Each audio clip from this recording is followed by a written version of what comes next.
Material body often means allergies.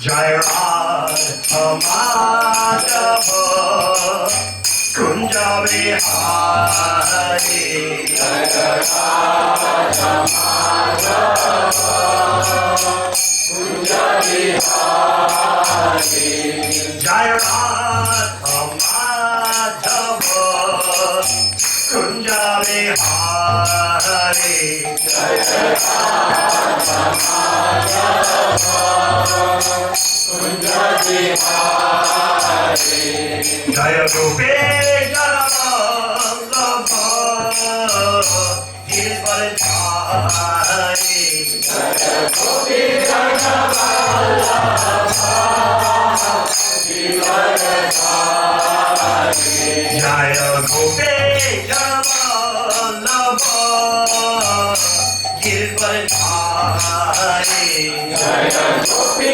Janavallabha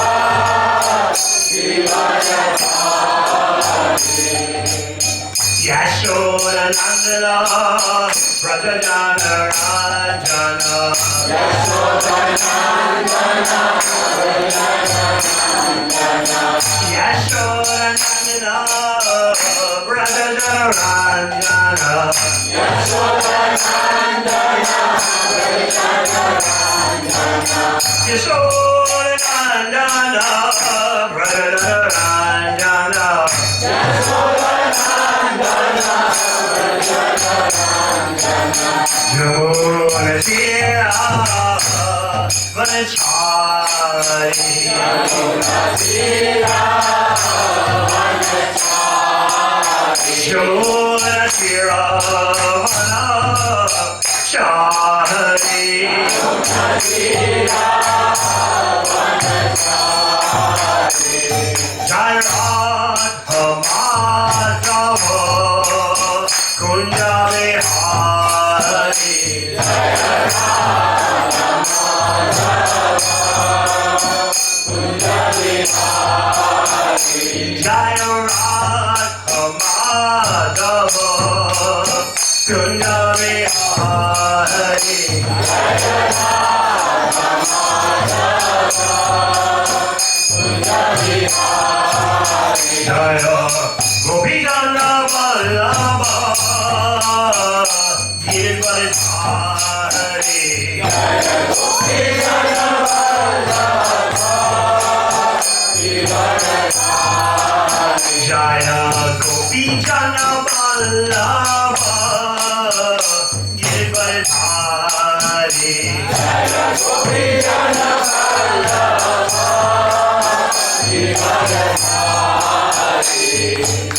Yashoda Nandana Brajajana Ranjana Yashoda Nandana Brajajana Ranjana Yashoda Nandana Brajajana Ranjana Yashoda Nandana Brajajana Ranjana Yamuna Tira Vanachari Yamuna Tira Vanachari Yamuna Tira Vanachari Yamuna Tira Vanachari Jai Radha Madhava Kunja Vihari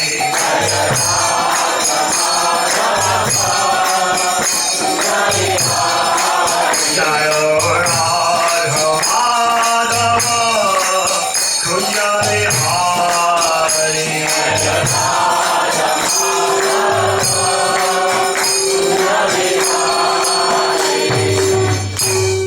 Jai Radha Jai Shivam Savarajita Stude Sadasisiman K.C. Bhaktivedanta Swami Rasham Jai Om Shivam Savarajita Stude Sadasisiman Bhaktivedanta Swami Prabhupada Go Premanand.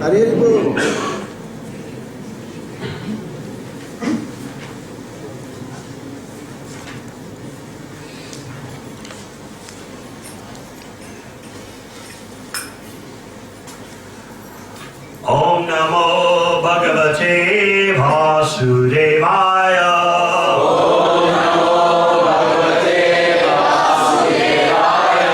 Om Namo Bhagavate Vasudevaya.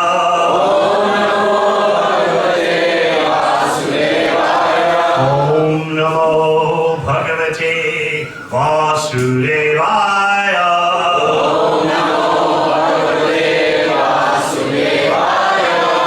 Srimad Bhagavatam, 8th Canto, Chapter 5, The Demigods Appeal to the Lord, Text 22. Nayasya vajyo nacharaksaniyo.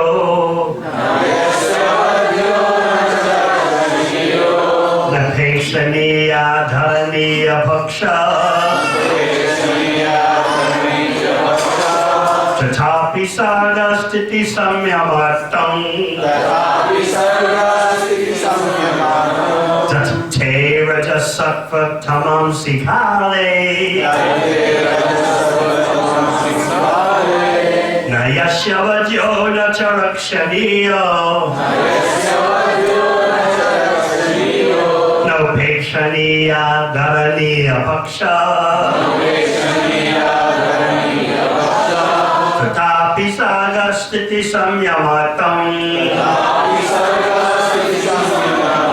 Tate rajasattva tamam sikale. Nayasya vajyo nacharaksaniyo. Napekshaniya dharaniya paksha. Tatapi sargastiti samyamatam. Dante rajasattva tamam sikale.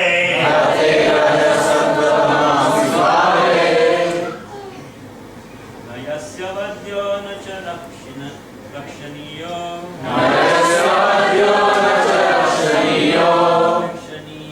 dharaniya paksha. Visarga sthiti samyamartam. Tera cha sattva tamam sikale.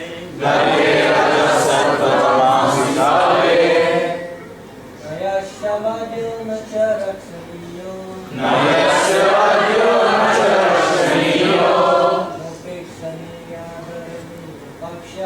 Nopekshaniya dharaniya paksha. Tatapi sargastiti samyamatam.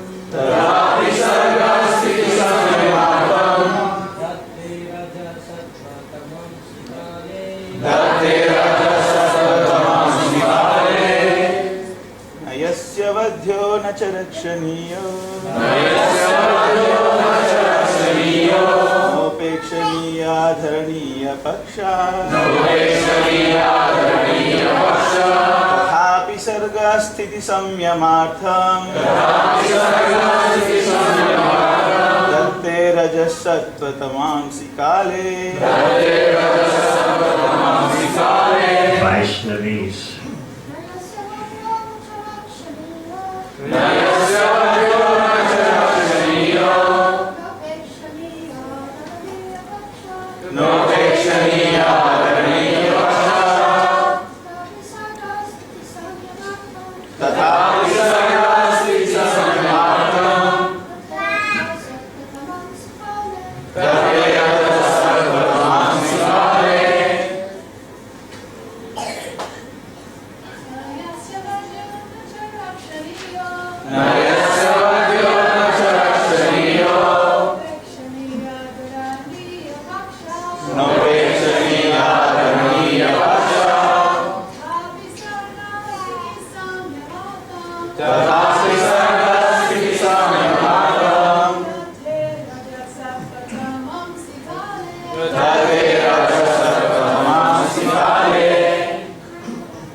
Not.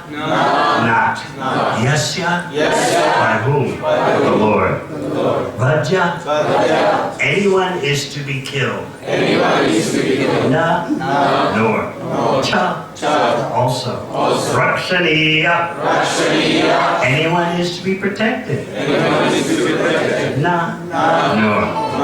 Upekshaniya. To be neglected. To be neglected. Adaraniya. To be worshipped. To be worshipped. Paksha. Part. Tatapi. Still. Saga. Creation. Sthiti. Maintenance. Samyama. And annihilation. Artam. For the sake of. Datte. He accepts. Raja. Passion. Sattva. Goodness. Tamamsi. And ignorance. Kale. In due course of time. Translation. For the Supreme Personality of Godhead, there is no one to be killed, no one to be protected, no one to be neglected, and no one to be worshipped.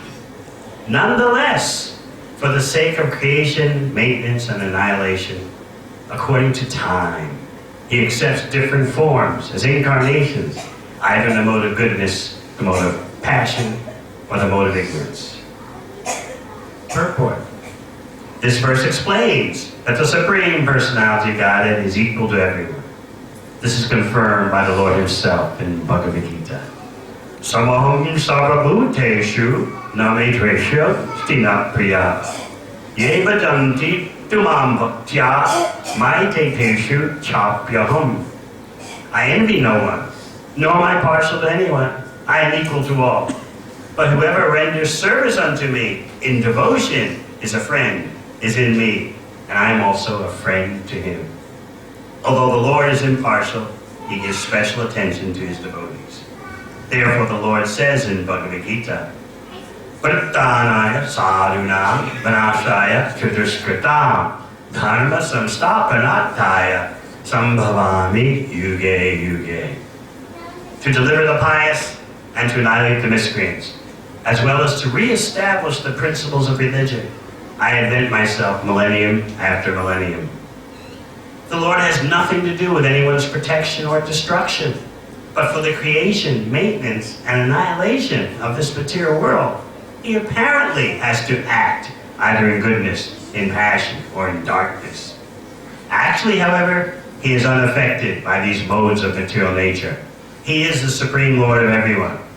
As a king sometimes punishes or rewards someone to maintain law and order, the Supreme Personality of Godhead, although having nothing to do with the activities of this material world, sometimes appears as various incarnations according to the time, place, and object.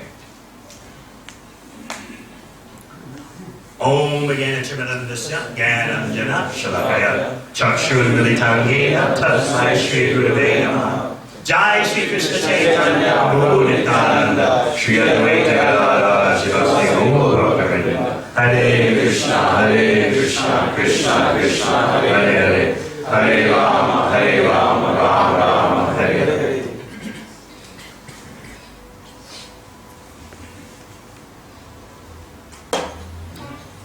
You're in the midst of a struggle, a calamity, even in the heavenly planets. Just like in other parts of the world, people would consider Sydney to be heavenly. They would do anything to be able to live in Sydney and get a view of the Harbour Bridge, the Opera House. Yet, even in heavenly Sydney, there are terrorist attacks, there are problems, there are killings, there are crime, economic uncertainty. This is the way of material existence. There must be anxiety. No matter how well physically you are situated, anxiety is an essential ingredient of life in the material world. This is why some social scientists specializing in the field of happiness have, according to their research, stated that, of course, Australia is different. Better to talk about the Americans. The average American is as happy in terms of quantitative measurement as a rickshawwala in Calcutta. Not even rickshawwala, those guys who walk with the, what do you call it? Daily, yeah, the guys who, huh? Okay, Delababa. According to a big section, of course they never agree on anything, but according to a big section of social scientists, the average American is as happy as the Delababa in Calcutta. What does that tell you?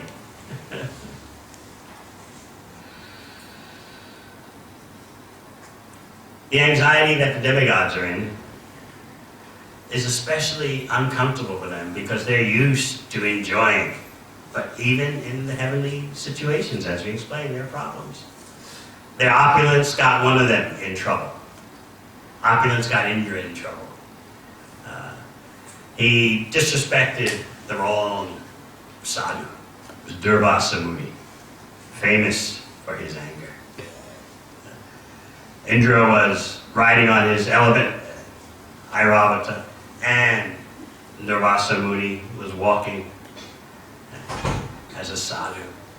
And so Durvasa Muni decided to give Indra some appreciation, some blessings. So he gave his garland to Indra. What did Indra do?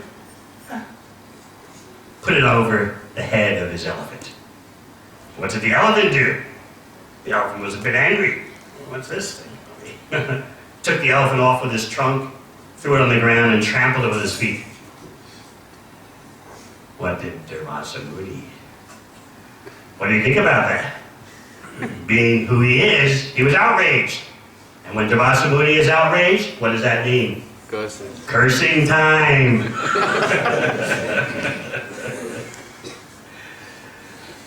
So he cursed the demigods, led by Indra. You will be reft of all opulence. You'll be poverty-stricken.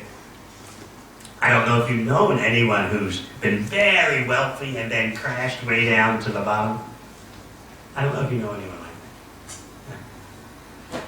I know some families in India like that, who were very wealthy and then they came to the USA and invested, this and that, and moved to the USA, and some other lost almost everything. And then they built themselves back up again. But when they built themselves back up again, they became very generous to devotees because they realized that they're not the supreme controllers. And that any moment their so-called wealth can be taken away. So this is what happened to Indra and the demigods. Not only did they become poverty-stricken, I don't know if there's a dole office in the heavenly planets. But not only did they become poverty-stricken, but in their weakened condition, the demons, led by Bali Maharaj, conquered them, inflicted severe damage upon them. So they got it from both directions. This is life in this world. Sooner or later, you are in a situation in which you catch it from all sides. If it hasn't happened to you yet, most likely it'll happen in the future because that's the nature of material existence, to create Kurukshetra-like situations. Tough situations.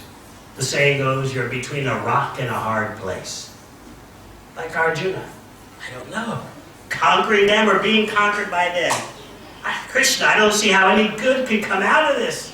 Every option looks bleak. Life regularly provides a supply of such situations. We're so silly though, we focus on whatever memories of good times we had. We cling to those. I was explaining in a class a few days ago that one immortal shloka by great material thinker goes like this. You can memorize this shloka. The test of true enjoyment is the remembrance that it leaves behind. Sounds good, doesn't it? If you didn't have knowledge of Srimad Bhagavatam, you'd probably fall for that. Of course, those of you from India, if you were in India, you would puzzle over that statement. But now that you're in Sydney, right? Yeah, makes sounds kind of good, right? Yeah, thank you for being honest. The test of true enjoyment is the remembrance that it leaves behind. Now, what a low-class, last-class standard of pleasure. The intelligent person asks, why does the enjoyment have to go? And why are you simply left with a memory to savor? Why can't there be enjoyment without beginning or end? That is the question the transcendentalist asks. But this so-called human civilization has brought us off with such low-grade pleasure. And for that low-grade pleasure, you're willing to struggle. Well, I'm not struggling. I got a job, I got finances, own a home, own a flat. But just to get those things, you struggle so hard, competing. The struggle becomes so everydayish that you take it as normal. But the Bhagavatam is telling you it is not normal. We need to have our vision readjusted. And that's what Srimad Bhagavatam does. It gives you the eyes to actually see. And that vision to see, you will not get by experience. There's a notion that the more you spend time, the more the time factor processes you, the more wisdom you gain. No way. This is the conclusion of Shukadeva Goswami in the second canto of Bhagavatam. Pashyanapi na pashyati. You are sufficiently experienced. You have been processed sufficiently by time, but still you don't know anything, you don't see anything. Or said another way, Pashyanapi na pashyati. You see, but you do not see. Therefore, we become so brainwashed that we don't understand we're struggling. We're willing to spend our short human life working so hard for flickering pleasure, respect, prestige, and security. We have to analyze and see the facts. What are we going through just to get so little?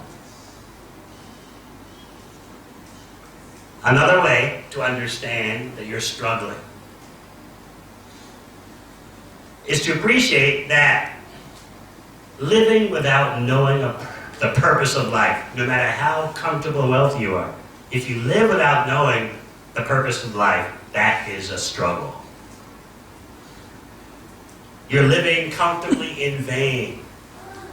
And this is the situation. The vast majority of people today.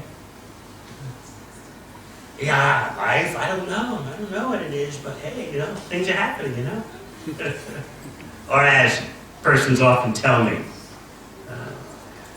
trust in life. I trust life, let it take me wherever it will take me. I don't know what I am, what I was before, what I'll be in the future, but trust in life. Things are happening. Do the best you can. That's all that you can do.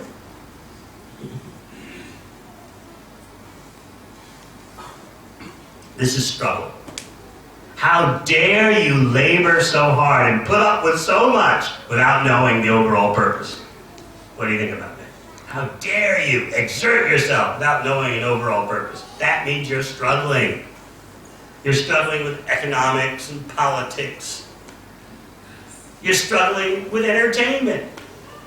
You're struggling even when you go on holiday. Oh, the hotel reservations. Oh. Is this the right place to go to? Have I made the right choice? Let me check all the reviews and recommendations on the internet. Goes on and on, right? Just for a vacation. This is a struggle. At least the demigods in their situation recognize they're struggling. And they went to Lord Brahma. Brahma, in turn, recognizing the severity of the situation, wants to approach the Supreme Personality of Godhead. So they're all going to go to the ocean of milk and there get some divine insight into what's going to happen. Brahma hasn't seen the Supreme Personality of Godhead. Whatever phase this happened in Brahma's existence, he hasn't yet seen the Supreme Personality of Godhead. He has heard. So you might say, how can he actually make a difference in this situation? He has not seen God. But in the purport, Srila Prabhupada makes a point that is kind of astonishing to us. Whether he's seen, whether Brahma has seen or not is not important. The fact is that by his hearing from authorities, by his hearing authorized knowledge, that's more important than whether he saw or whether he didn't see. Now what do you think of that? Just consider how brainwashed we are about seeing is believing. All I have to do is see it, and then I'll believe it. Right? We think like that, as I've often explained, because so-called civilization today is so visual. Whereas a real human civilization is based on hearing, sound vibration. In a real human civilization, no one questions that you can get the best experience just by hearing. Now if we say, learn by hearing, people think, well, that's not really learning, that's not really experiencing. You've got to see it. You've got to feel it with your skin, and then it's an experience. This is the message that the advertising industry has convinced us of. When you see something, it's real, and when you feel it with your skin, it's real. Now buy this product. You can see the product, you can feel it with your skin. Reality. The Vedic process is completely different. Hear, and hearing depends on who you're hearing from, not just random hearing. Hearing from authorized sources. And this is what Brahma is depending on. And the demigods, because they're suras, because they're pious, elevated beings, they don't question that Brahma hasn't seen, but he's heard. The demigods understand what is the basis of a real human civilization. Everything depends on the sound vibration that you're hearing and whether that sound vibration is coming from an authorized source. So we are not, especially as followers of Chaitanya Mahaprabhu, we're not seeing God crazy. That may be a surprise to some of you. You may be challenged by others. Well, you're building these big temples, you're distributing all these books. Have you seen God? What are you going to say? You'll probably get a little afraid. What you see, it is our Hindu knowledge that... What are you going to say? You answer yes, you have seen. You see Radha Gopinath? What are you looking at? You see the authorized paintings of Krishna? But more important than what you've seen is what you've heard. You see, as you know, a saintly person through the ears, and you also see Krishna through the ears. Otherwise, Krishna can be right in front of your eyes, but unless you have knowledge, which is the mercy of Krishna, unless you have knowledge, You won't recognize what you're looking at. And I know that's incredulous to so many of you. Because we have that pride. If Krishna were to stand right before me, I know what I'm looking at. Then I would be really fixed up. Then I would really be serious about bhakti. Believe me, I know. If Krishna stood right in front of me, wow, that would solve everything. Are you sure? Just see the pride underneath all this. That I know, I can recognize. I have the intelligence. I have the knowledge. You know me, I know. I can't even figure out that I'm not the body, but I know. I can't even handle a challenge that, well, if you're a spirit soul, how do you see the spirit soul? Can't even handle that. Yet we want to see God.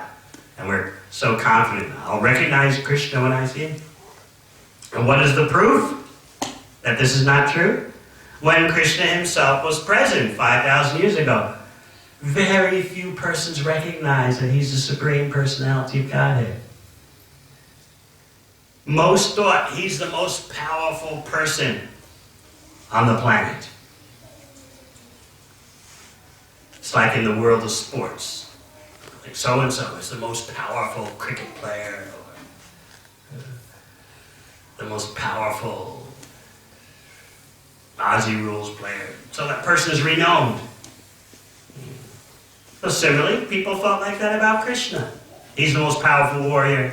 He's the most powerful prince. But they didn't think he's the Supreme Personality of Godhead.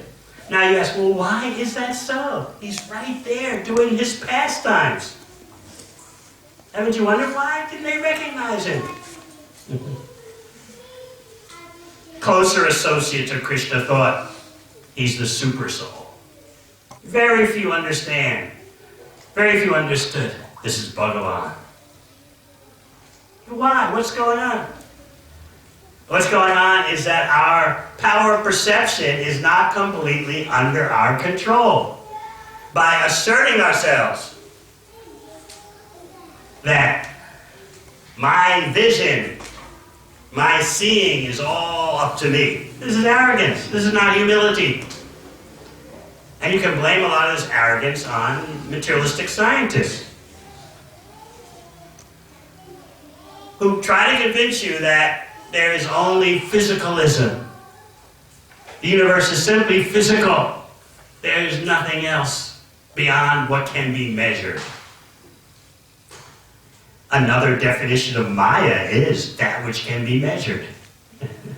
You can't measure the spiritual energy. So all this emphasis on what can be ordinarily understood. If we don't understand it now, we'll understand it in the future. Just like Prabhupada's famous assertion. You say that life came from matter in the past. Well, why isn't it happening now? Why just the past? You say you'll demonstrate it in the future, but what about the present? Why you jump over one of the 3 phases of time? It happened in the past. It's going to happen in the future. Why not now?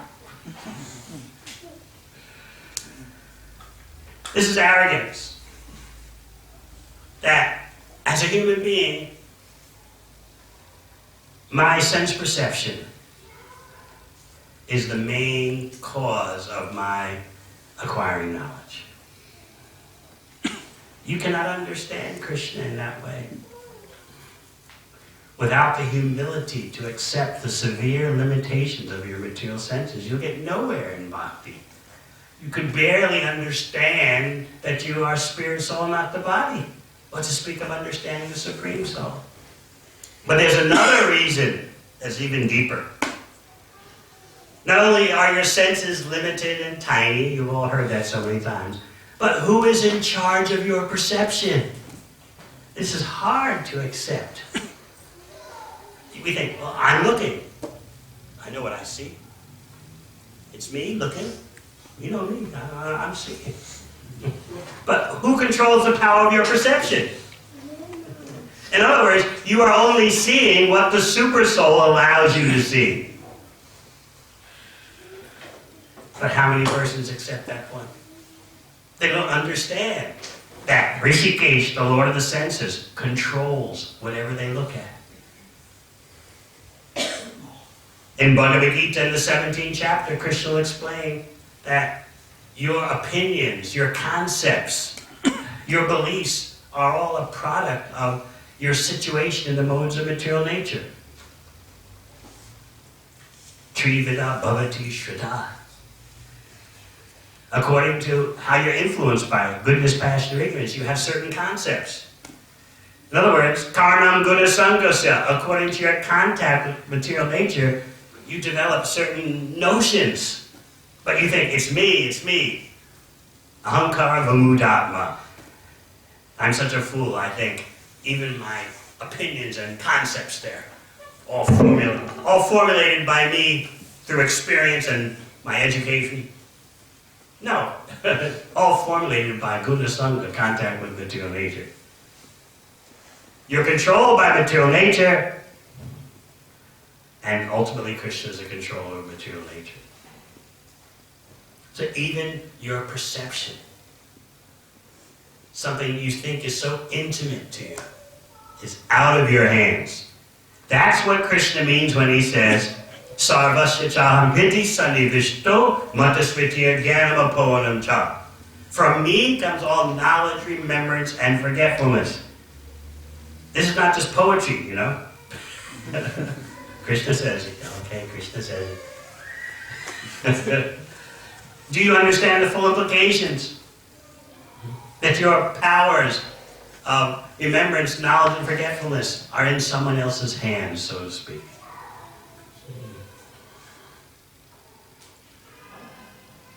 That is our hope for getting over material desires. That Krishna in the heart will help us to forget them. But sometimes we think, I'll never get over this. I'll never get this out of my consciousness. It's hopeless. I know what I've been through. I know the karmic impressions I'm carrying. I know the material aspirations that have infected me. How will I ever get over this? But Krishna in the heart, as Paramatma, can help you to forget your material desires. Just like in the case of when you want to rebel against Krishna, he helps you to forget all about his devotional service. In other words, we can't even be a demon without Krishna's help. This is how helpless we are. If you want to forget Krishna, you require divine intervention. That's what material existence is all about. You wanted to forget Krishna by imitating him, so Krishna put you under the control of an energy that does the most extraordinary thing. It causes a spiritual entity to forget totally his or her real identity and come under the control of illusory energy, even though you're spiritual. Just the fact that we, as Jivatmas, are under the control of Maya Shakti shows how helpless we are. A first step in genuine spiritual life is to understand dependency. But material life today means some or other show how independent you are. Everything is under your control. The more we realize our dependency, the more we are in reality. So just think about your powers of perception. They're not up to you. Krishna can help you not perceive material desires anymore. Krishna can help you to forget all about his service. You can see that. Unfortunate examples of persons who take up bhakti and then they forget it completely. Due to offenses, due to carelessness, due to misuse of their tiny independence. Krishna is in the heart. He's helping. Many of you have heard the story I tell, but it's worth repeating again. How I have firsthand experienced in a most dangerous situation how Krishna controls perception. This was during the underground preaching days in the communist bloc. 1983 or something like that. And there's no question the Soviet Empire was going to be there forever. So, there I was, somehow or other, trying to fulfill Prabhupada's desires. Brown-skinned person in the palest part of the world. Underground, undercover. The things devotees do. Because we want to please Srila Prabhupada, we want to please Krishna. You hear some of Pratapana Prabhu's stories, you just, what got you Prabhu's to try to do all this? Like, I mean,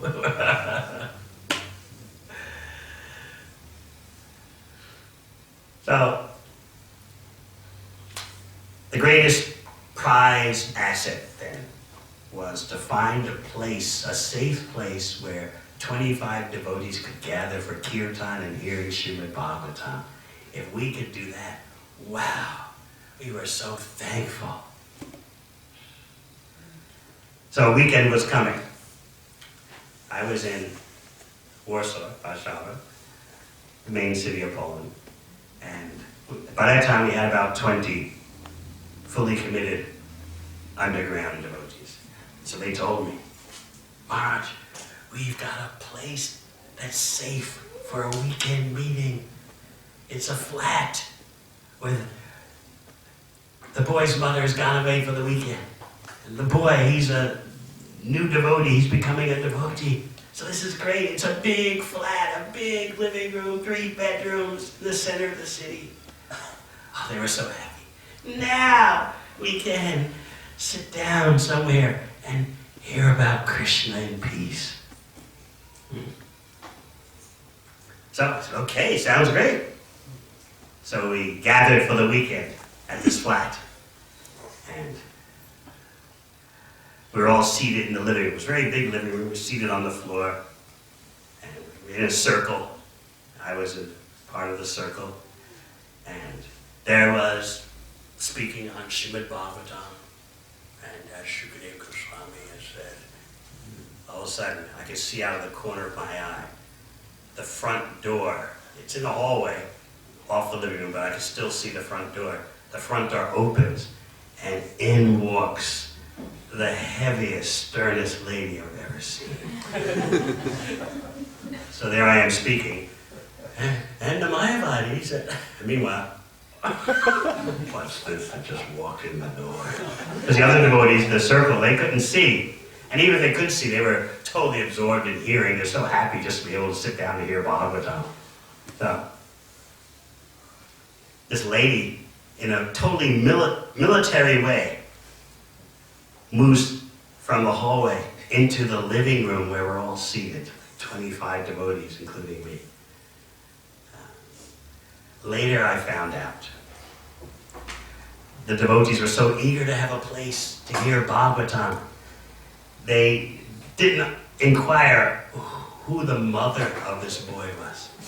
They just heard, she's gone away for the weekend. Okay, Krishna Katha. They didn't inquire further and understand that his mother was a high-ranking police administrator. You know, devotees, wow, Haribol, we're going to be able to have kirtan. Yes, Maharaj will be here. Wow, it's going to... Wow, look at one night of hearing about Krishna together. It doesn't get any better than that. And then afterwards, we can have a big feast.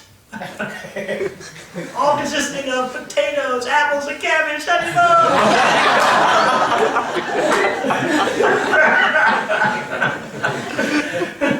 That's the only food available.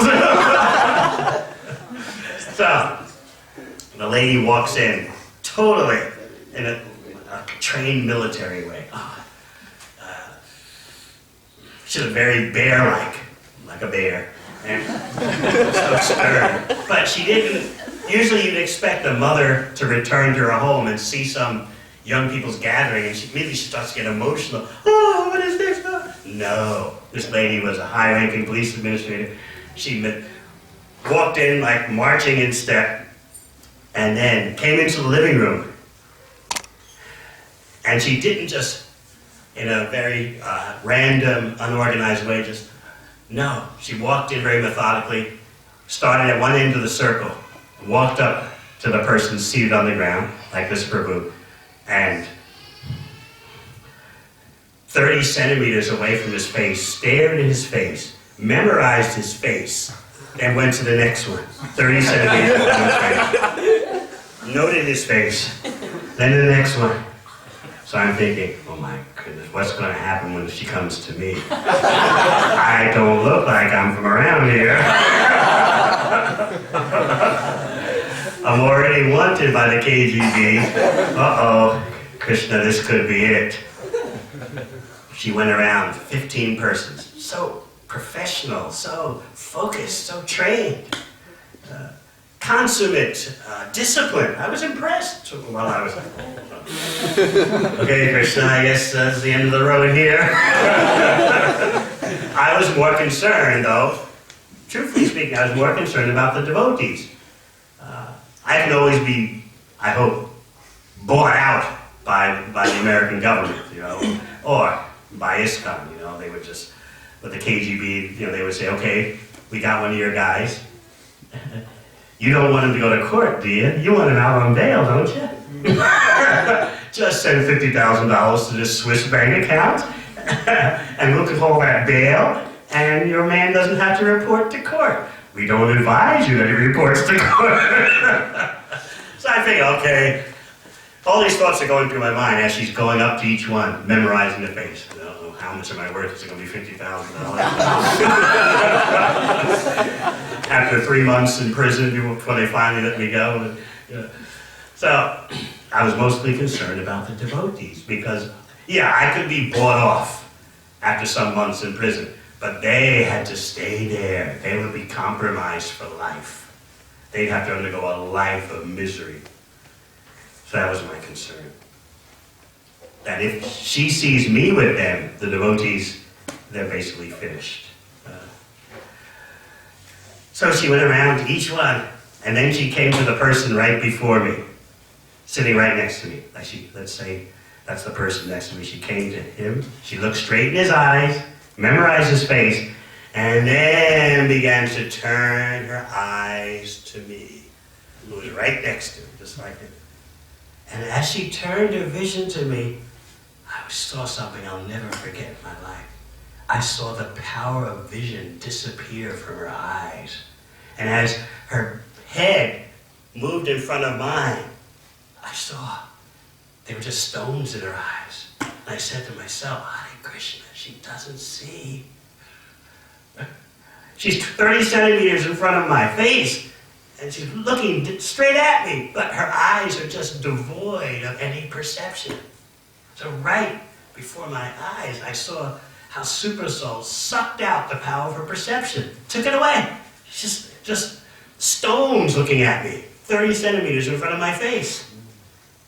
And then, in her military-like way, she turns to the next person, and I saw her vision come back.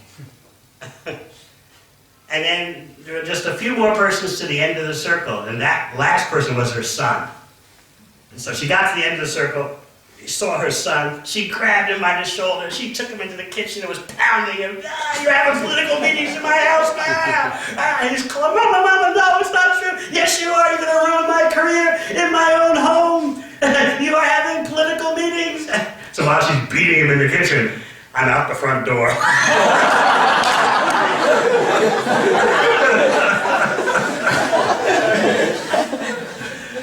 So later, we met at a truly safe house. Later that night, I asked all the devotees, so what did she say? What did she say about me? Chocolate person in the palest part of the world. The Slavic people are extraordinarily pale. There are no suntans like in Sydney. Totally pale, like literally white as snow. So I said, what did she say about me? And all the devotees said, she never saw you. She didn't see you. Then I understood more of what Krishna means by Mata smriti jnanam apohanam cha. The super soul from within her heart prevented her from seeing what was right in front of her eyes. Then I could understand more of how when Krishna was present, very few people recognized him because of they didn't have the permission of Krishna to understand him. He says in Bhagavad Gita, Naham prakasha sarvasya yogamaya samavita. I'm not manifest to everyone. That means you may be looking at me, but you still don't see me. Krishna is actually Rishikesh. Brahma understood all these things. I haven't seen, but I have heard. And the demigods were completely convinced. Brahma will get insight into the situation. Even though he's never seen the ultimate source, his own source, he has heard from authorized sources. But let's go back to another point. Gaudiya Vaishnavas, followers of Chaitanya Mahaprabhu, are not so much into seeing Krishna.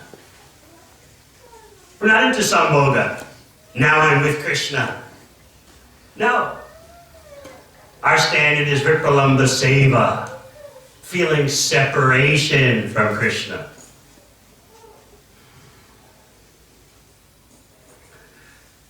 As followers of Chaitanya Mahaprabhu, our aspiration is that I'm very wretched, I'm very lowly. Why would Krishna want to waste time with me? But I'll just go on serving Krishna. Even if Krishna doesn't make himself present before me for thousands of births, I don't care. That's Chaitanya Mahaprabhu's answer. That's his attitude. I don't care. Whether I see Krishna or not, I will always be his servitor. Krishna may put me in whatever situation he likes. He may put me in a so-called hellish situation, but as long as I can think of Krishna, I'll be happy. This is the attitude Chaitanya Mahaprabhu taught. Nothing selfish, not even, I have to see Krishna in order to do service. That's not what Lord Chaitanya taught. You may see, you may not see, but as you just chanted an hour ago, Krishna is your worshipable Lord, the object of your service unconditionally. Unconditionally means whether I see or not, doesn't matter. So as followers of Chaitanya Mahaprabhu, our goal is to feel separation from Krishna. That's higher than even meeting with Krishna. Therefore, the 6 Goswamis of Vrindavan, they never said, as Prabhupada would often tell us, they never said, now we have Krishna. Krishna was always just ahead. He was always further away. Chaitanya Mahaprabhu demonstrates that in Jagannath Puri in his Leela. Even before he left home in Navadvip, the house of Shachima, sometimes he would say to his mother, Mother, how do I find Krishna? Where is Krishna? I can't find him. His mother knew, this is indicating he's going to leave home. But what could she do? This is the attitude of Chaitanya Mahaprabhu that he's passed down to us. You may see Krishna, you may not. It's actually an irrelevant point. But where is the service to Krishna? Where's the opportunity to hear about Krishna, to think about Krishna? That attitude brings you Krishna more than any other attitude. Even in this age of Kali, Lord Chaitanya is Krishna making the most precious jewel easily available in the most degraded time. Another point that Srila Bhakti Siddhanta Saraswati Thakur makes. He says that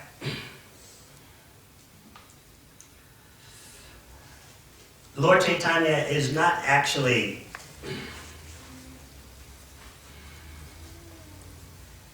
distributing in the ordinary sense. It's not like he is canvassing. That's the word I was looking for. Proselytizing. Now, I want you all to believe this.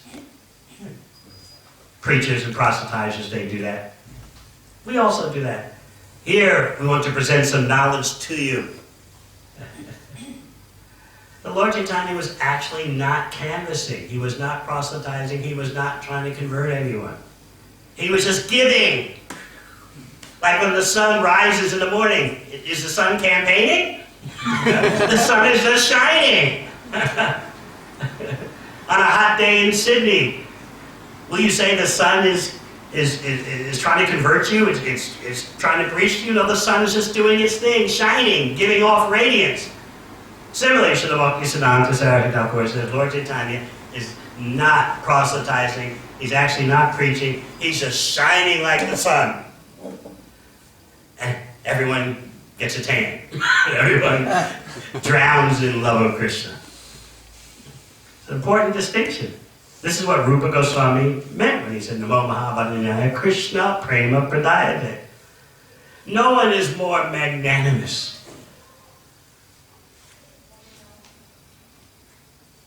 Lord Chaitanya is so magnanimous that he doesn't even canvass, he doesn't preach, he doesn't campaign. He just shines with the love of Krishna, and everyone's affected. Not only human beings, but moving and non-moving creatures are also affected.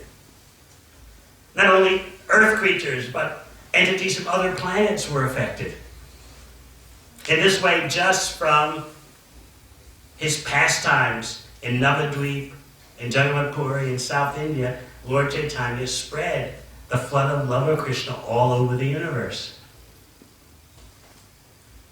That flood over the whole universe is set into motion just by Lord Chaitanya's Leelas in Navadvip, Puri, and South India.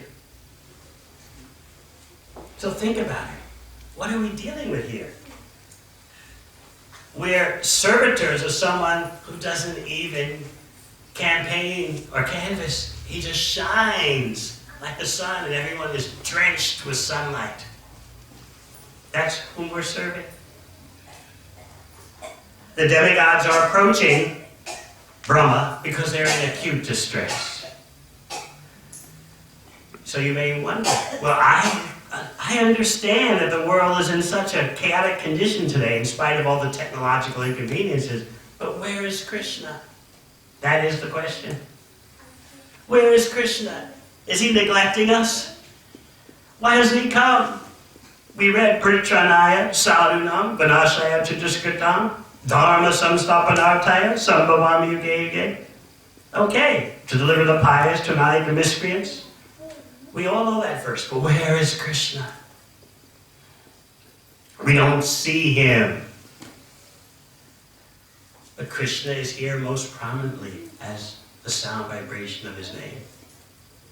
And Krishna is present as his International Society for Krishna Consciousness. Prabhupada insisted that Krishna is present. And that through this society of devotees, and this is not just sectarian rah-rah talk.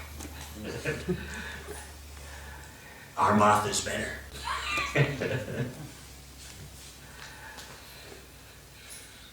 Through this society, somehow or other, the wrongs of the world will be rectified. The balance, dharma samstapanartaya. Dharma shiglani. The balance between matter and spirit. Material activities and spiritual activities. That balance is totally destroyed now. But that will be rectified again, reestablished somehow or other. Through Srila Prabhupada's Society of Devotees. We may not see it in our tiny lifetime, but what is it with our tiny lifetime? A few decades only.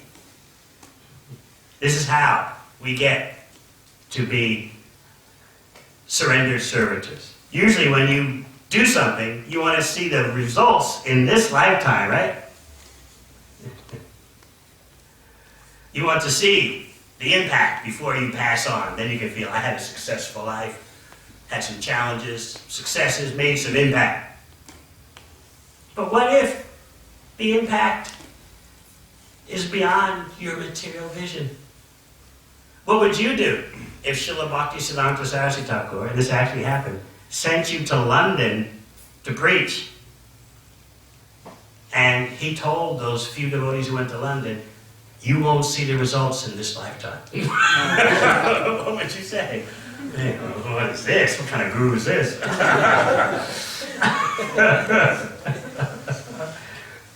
How would you feel motivated? What would the brahmachari say if you were told that? You're distributing books, so many now, but you won't see the results in this lifetime. You'd get a bit doubtful. Maybe I better stay back in the temple and have mana. Right? This shows how tiny our vision is and how feeble our motivations are. Just think about Srila Prabhupada, who went through so much to build the temple in Juhu and then did not wait for it to be opened in order for his departure. That battle for the Juhu temple, just a stunning transcendental history. It's always Giriraj Maharaj is now working on a multi-volume book about the history of the Juhu project. Just like for Krishna Balaram Mandir, Daivi Shakti Mataji has written a beautiful book. You have it here in the bookshop? No, it's stunning. It teaches you so much. Very beautiful in terms of the packaging and very well written. I learned so much. Like Srila Prabhupada telling one devotee, Guru Kripa, who was sacrificing so much to collect funds for that temple. He said, just as you are working so hard to build this Krishna Balaram temple, Krishna is building a house for you in the spiritual world. I have seen it. What are you going to say? Okay, Prabhupada, you've seen it, but I haven't seen it. So. If you really want me to work harder, you should let me see it. But again, we have this clash between hearing and seeing. Actually, Pratap Prabhu was part of that collection team for the Krishna Balaram Mandir. Did you know that Prabhupada told Guru Kripa that? No, you told me. I didn't know before. Yeah. Just like you're working so hard to build a house for Krishna, Krishna is right now building a house for you. I've seen it.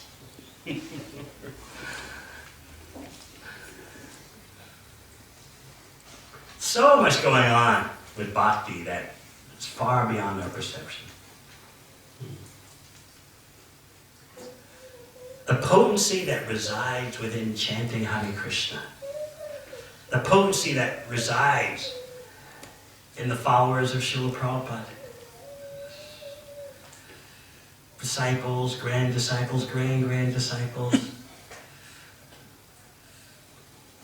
Things are going on far beyond our limited perception. Even if we just say Hare Krishna once. I remember I was seeing Srila Prabhupada in Atlanta, and the devotees were putting on a drama for him. It was the classic Chandkazi drama. And the drama got to the part where the Hindus of Navadvip had gone to the Kazi to complain about Mahaprabhu, how his chanting, regardless of class distinction, was destroying Hinduism. And that his kirtans were creating such a disturbance, and that by allowing everyone to chant the Vedic mantra, this would harm Dharma. So in the drama, as Prabhupada watched, the devotees were reaching that climatic point. The Hindu complainers said to the Chandkazi, the more that there's public chanting of the Hare Krishna mantra, the more the potency will go down. And Prabhupada leaned in the microphone immediately. Potency has already increased. Because they said, said Hare Krishna. What's he saying? He's seeing reality.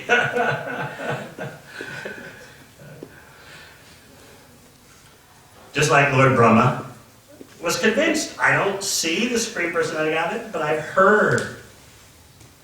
And I'm hearing his words. And the demigods were convinced also. That's why they're demigods, in spite of their material attachments.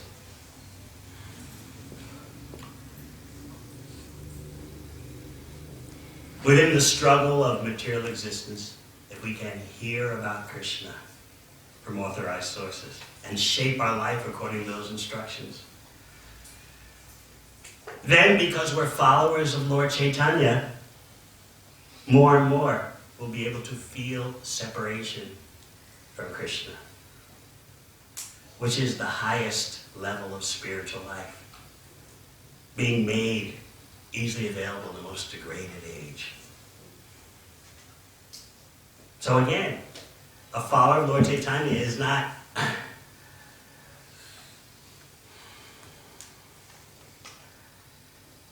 demanding, Krishna, when will I see you? I've been chanting for so many years, I've been sacrificing so much, when will I see you? No. Krishna, you know that you have better things to do than to deal with me. I like the way Srila Prabhupada says it, of course. Krishna, of course I'd like to see you. It'd be very nice if I saw you, but I know that I am very wretched and you are so impeccable. So let me go on with my service birth after birth. I'm too contaminated to go to the spiritual world, but if I just have service to you. This attitude brings about Krishna more. It's counterintuitive kind of, isn't it? But just think, material example gives you some indication. When you're longing for something you don't have, you're actually in more acute consciousness of it than when you actually have it.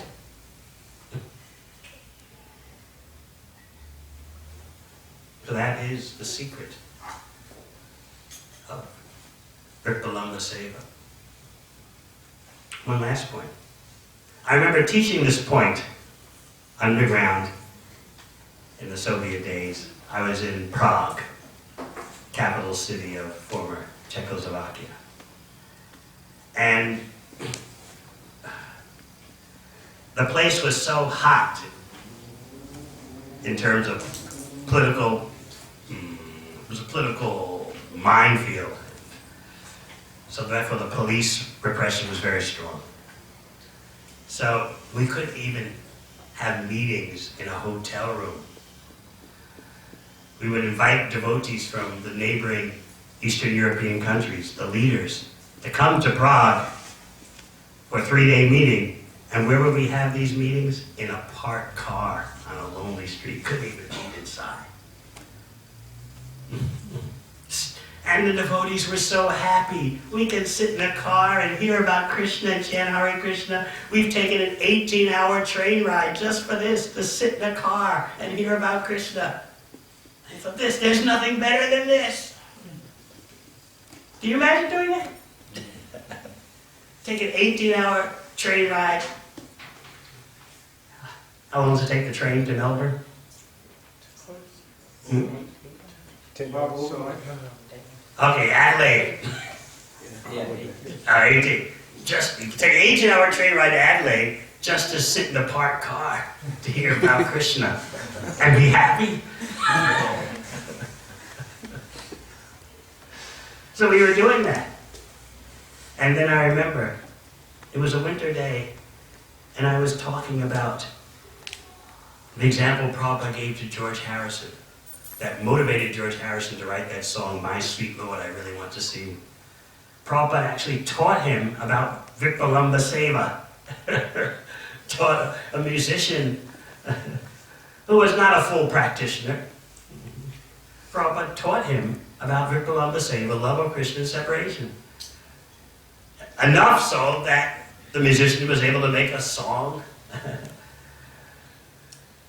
So Prabhupada told him, But listen, it's like this. It's like the sun. When the sun is shining and then suddenly goes behind the clouds, what do you feel? What do you feel when the sun suddenly disappears? It happens in Sydney, yes? Especially in New Zealand. It happens. One minute the sun is shining like a hot laser, next minute it's gone. So the devotees responded, what do we feel? We feel cold. Oh, brilliant answer. We feel cold. No. For all that rejected that answer. What do you feel? You feel the absence of the sun. That is still sun consciousness. You would say cold, but Prabhupada said, no, you're actually feeling the absence of the sun. So similarly, feeling separation from Krishna means you're with Krishna. You're actually feeling, this is Krishna consciousness. So as I was explaining that to the devotees as best I could, all of a sudden, the sun disappeared. And everyone felt acutely, at that very same moment, the absence of the sun. Krishna gave them realization in their heart. They're risking their lives. And here they are, coming all the way to Prague to just sit in a car and talk about Krishna, make plans for underground clandestine activities. So Krishna rewarded them in such bleak circumstances. He rewarded them with such realization. At that very moment, the sun disappears. But not only did the sun disappear, but I saw the hearts of the devotees being impregnated with transcendental realization. And they never forgot it. It's like the highlight of their trip, their 18-hour train ride. Wow. Krishna is independent. He can do what he likes. He'll never cheat you. He'll always give you more than you bargained for.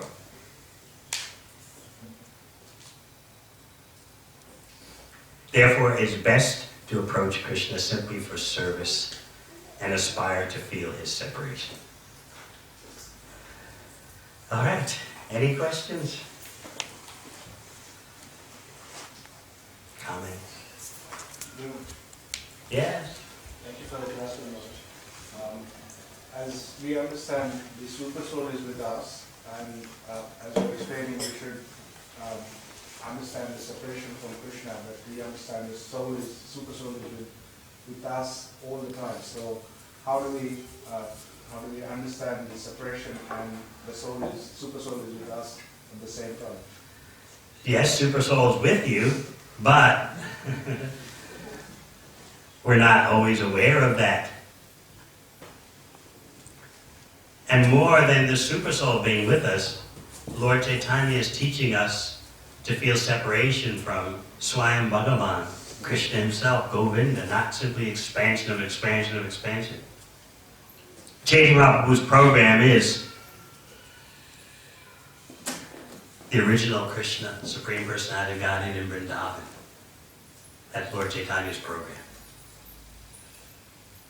So it's a partial realization, super soul realization. But what we're aspiring for as followers of Lord Chaitanya is to feel separation from Krishna, just like what the six Goswamis of Vrindavan taught. We do that by not aspiring to see Krishna. We're trying to serve Krishna, regardless of how Krishna seems to be dealing with us. This is what Lord Chaitanya says himself. This is what you recite in the morning, right? You've got to think about what you're saying.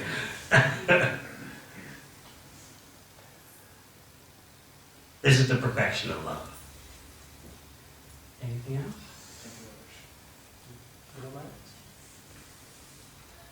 You gave an example that when devotees were in distress, they can remember Krishna more. For us, most of the time we are in comfort zone. Too much of comfort, so how to come out of it and have real that comfort. What is your comfort? How many hours a week do you work? 3-4 days. 3 or 4 days. But still you have to go, right? Yes. Is it comfortable? No. Maintaining a house, is it comfortable? No.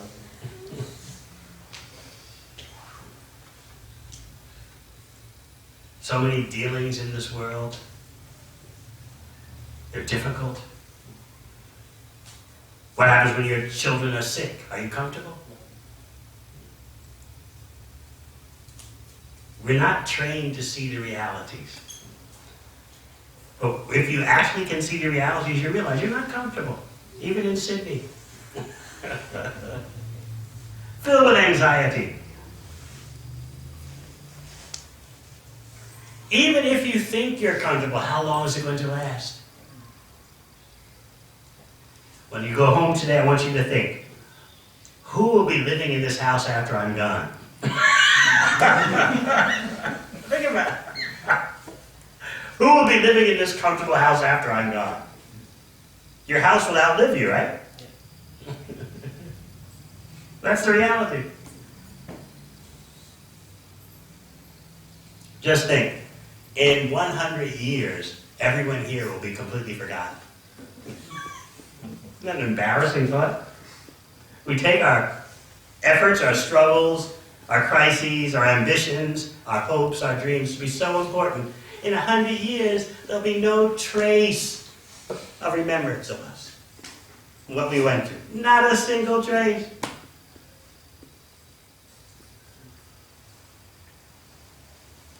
Isn't that humbling? But we take ourselves so seriously. I don't have time, but if I had time, I'd tell the Bhagavatam history of Kukudri. But anyway, for now, just think, no trace of Shravananda, huh? Oh, 70 years ago, there's some devotee on the list at the North Sydney Temple. 70 years ago, we see his name on the list. Anyone know anything about him? That's the way it's going to be. Oh, your grandfather was Shravananda, really? Oh, gosh, it was so long ago. Wonder where he is now. It's like when devotees introduced the future Ambarish, the grandson of Henry Ford, to Srila Prabhupada. Devotees were very happy. Wow, one of the Ford lineage has become a devotee. This is Hawaii. So they made sure that the future Ambarish, then Alfred, would see Prabhupada. So he walks into the room where Prabhupada is, offers his obeisances, and then Prabhupada says to him, "So, you are the grandson of Henry Ford?" "Yes, Prabhupada." "Where is he now?"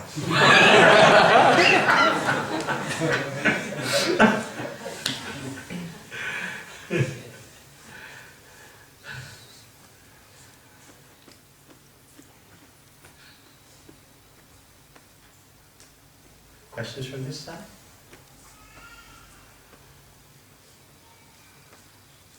Top of the room. You were mentioning that in this Leela with Lord Brahma, that Lord Brahma hadn't as yet seen Krishna. So how are we to understand the Brahma Samhita where Lord Brahma gives detailed descriptions of Krishna's form and the spiritual world, Vishvara, Krishna, etc.? At this point in Brahma's existence, he hadn't yet seen Krishna. At this point in his existence. That's what the purports say.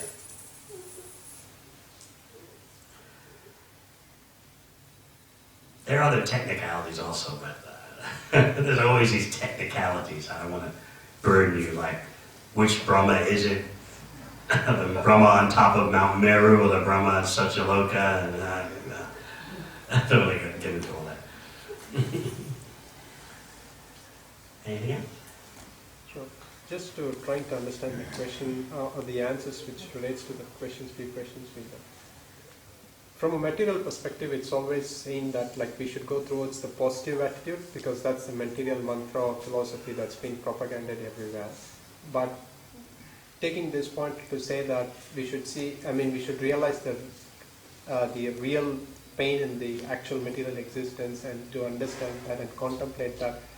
Is it something towards the negative side of it? How do we understand this? Good question. This will be the last point. I was just considering that this morning. The real practical, pragmatic approach to life in this world is not what do I want to do to be happy or what do I want to do to enjoy. You can fill in the blank easily. I want a nice job, I want a nice house, I want a nice husband or wife, I want nice children, I want good money, I want ample vacation time. But actually that's not the critical question, what you want. Isn't that shocking? What's the critical question? What am I willing to struggle for? What am I willing to endure for? Because all those things that I just listed require endurance and a struggle and tolerance in order to reap the goal. Whether it's job goal, family goal, school goal, it all requires sacrifice. What does sacrifice mean? How much can you tolerate to get this goal? There are no free lunches in the material world. Not even Hare Krishna food for life is free. Everything has a price. So the important question is not simply what do I want to enjoy, but what do I cherish so much that I'm willing to endure for that? Maybe you would say it about your family. I love my family so much, I'm willing to go through pain, I'm willing to go through struggle for the sake of my family. So that's how you find out where you're really at and what you really want. What you cherish so much is what you're willing to go through ordeals to achieve. That's a much more realistic way of looking at your life. I love my family so much, I'm willing to go through misunderstandings, lack of communication, setbacks, just to achieve that goal of having a nice family. I want to be successful so much in my workplace that I'm willing to tolerate the politics, the this, the that, the other, economic uncertainties to get that goal. So this is how you find out what you want. By looking at what is it that you're willing to go through ordeals for? That's what you really want.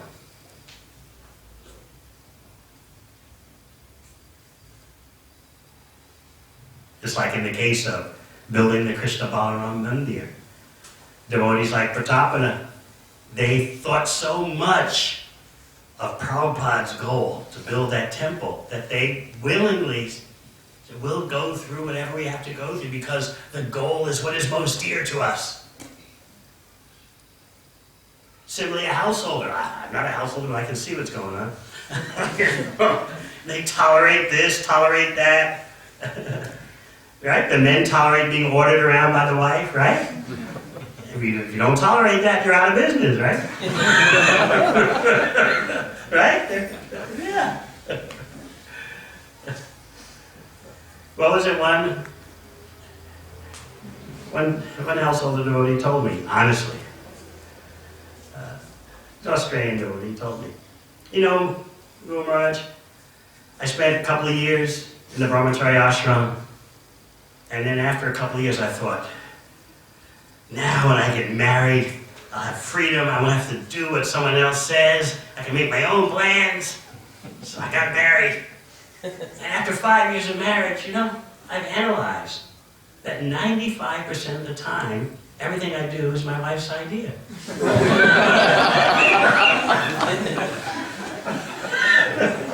This is the reality. I didn't say that. I'm just quoting authorized knowledge. But why does he go through that ordeal? And in fact, even recognize it. Well, anyway, it's all part of the nice experience of family life. He goes through that because his family means so much to him.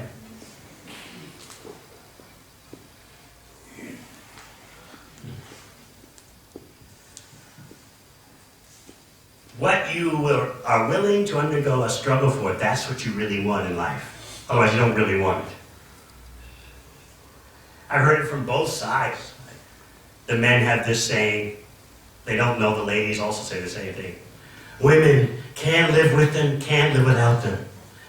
You go to the other side of it. Man, can't live with them, can't live without them. There's something that everyone sees that makes them willing to go through austerities because something is dear to you. So find out what's so dear to you that motivates you to stick it out. Whether it's business, work, family, whatever. What motivates you to stick it out? Why are these brahmacharis working so hard to distribute Prabhupada's books? It's not that every morning they feel like just floating out the door. But something is dear to them. Therefore, they're willing to go through the mind's turbulence, the body's aches and pains, because something else is dear to them. So find out what you're willing to go through an ordeal for, and you'll find out then what you truly want. Of course, as followers of Lord Chaitanya, we should aspire to make Sri Chaitanya Mahaprabhu's goals what we really want. Thank you very much. Hare Krishna.